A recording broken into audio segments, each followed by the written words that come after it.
couple of months ago, the Chinese Foreign Minister Wang Yi came out and said that China has promised, or China is going to cancel interest-free loans to 17 countries in Africa.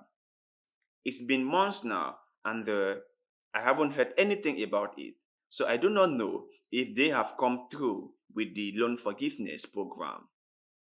And by the way, do you have any idea of which countries are on the list? If you know of any country that is on the list, please share it with us in the comment section below. When I first heard about the news, and I was like, okay, they want to cancel interest-free loans to 17 countries in Africa. Well, good, good, good, good. That was good. But why were the countries not disclosed? They didn't say which countries were going to benefit from the loan forgiveness program, which I find a little bit fishy.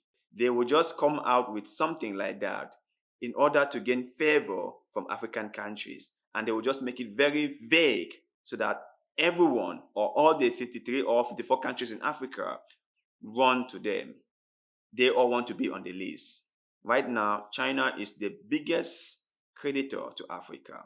Every single country in Africa owes money to China.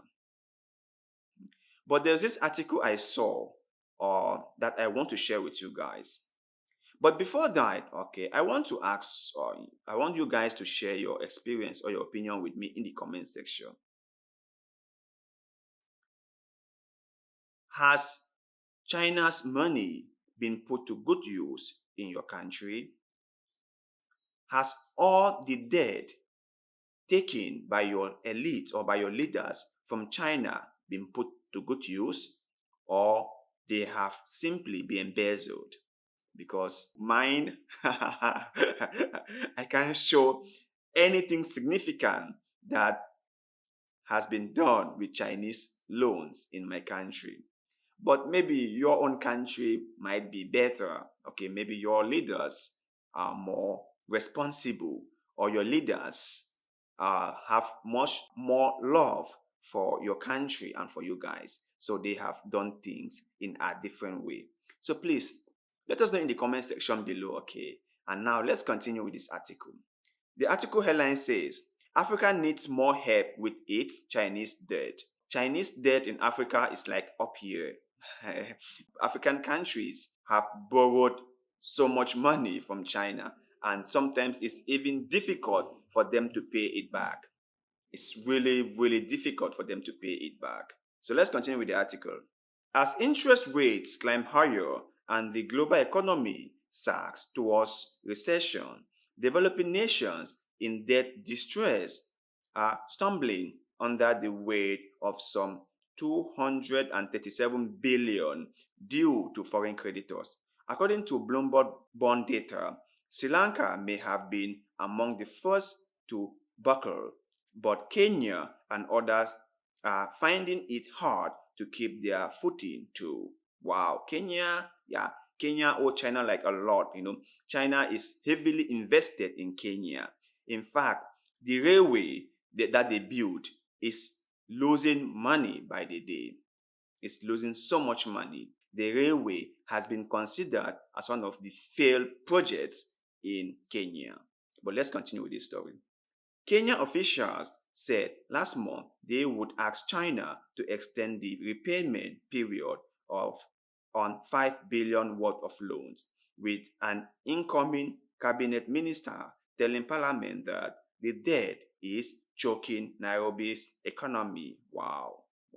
Kenya is on a debt distress. Yeah, this is what happened when you go around spending like nothing. This is what happened when you go around borrowing money, taking money from anywhere that you could get. And this is what happened when China gives out unregulated loans to African countries, to corrupt government in Africa. We all know how corrupt African governments are. The governments of many countries in Africa are so corrupt. They go to China, They take this loan in the name of the countries. They come back and they squander it. They embezzle it. And nothing is being invested in anything substantial that can really generate enough income to pay back these loans. Most of these African countries do not pay back these loans from investment done with the loans, but rather from natural resources. So it's like you borrow money and you didn't invest the money. I don't know if maybe you chopped the money or did what with the money. It's hard to say. But then you use other means to pay back the money, which means that you didn't even need this money in the first place because you could always get money from your natural resources to then invest in your economy. But since the leaders want fast cash to steal, they will go to China and they will borrow a lot of money from China and they will put the country's resources as guarantee.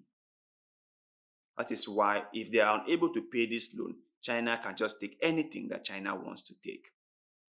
They took over the port in Sri Lanka. So let's hope that Kenya doesn't see any of its properties being taken away by China. My brothers and sisters in Kenya, you guys have to be watchful because it looks like your government is digging a really, really deep hole for itself. You guys have to be very watchful. This debt issue in Kenya is really concerning, and I hope Kenyans are paying attention to this. So let's continue. China now holds the financial fate of much of the global south in its hand, accounting for almost 40% of the bilateral and private creditor debt payment the world's poorest countries are due to make this year. Nowhere is this more evident than in East Africa, when China has lavished lopsided loans for geopolitical gain. Vanity projects that were supposed to bring China's infrastructural miracle to the continent have ballooned into costly white elephants like the railway between Nairobi and Mombasa that was financed by Beijing's 5 billion loans. Yeah, this railway was really expensive and people are not asking, why was it so costly?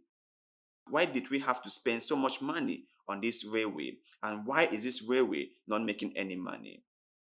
So Kenyans have got to shine their eyes. Kenyans have got to wake up and start seeing the handwriting on the wall. China's announcement in August that it would forgive 23 interest-free loans granted to 17 African countries only illustrate just how tight its grips on East Africa's sovereign debt has become.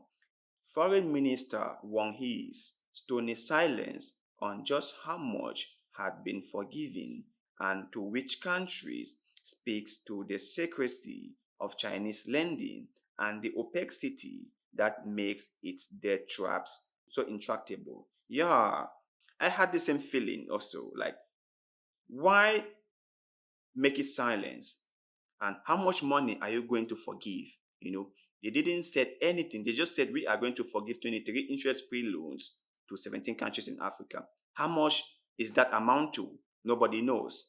Which are the countries to benefit from this loan forgiveness? No one knows. So there's a lot of vagueness in it. There's a lot of secrecy in it. So no one knows who will benefit. No one knows which country will benefit. No one knows how much they are going to benefit. So much secrecy surrounding this whole thing. So my brothers and sisters, you guys have heard from the article. Many countries in Africa are struggling to pay back their loans to China. The other time there was a news about Uganda being unable to pay back its loans to China.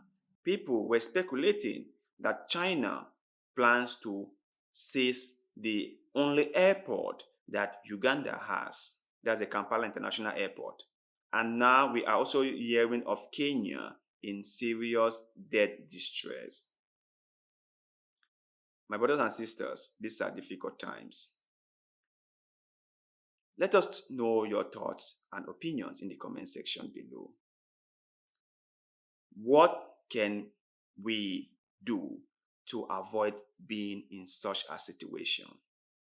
What should we do to make sure that we do not put ourselves in a very difficult situation? What should we do so that we do not be in the hands of others? What should we do to avoid others having so much leverage against us? And the last one, has China's loan been put to good use in your country? Are the income generating things in your country that were put in place or that were built using Chinese loans? Let us know in the comment section below, because like always, we love hearing your thoughts and opinions on the stories that we cover on this show. Please like this video, share this video, leave us a comment below, follow our Facebook page, and most importantly, subscribe to our YouTube channel. Little bits of goodwill like this helps the channel a lot, and we shall forever be grateful to you. Thank you very much for doing just that. And like always, see you in the next one. Goodbye.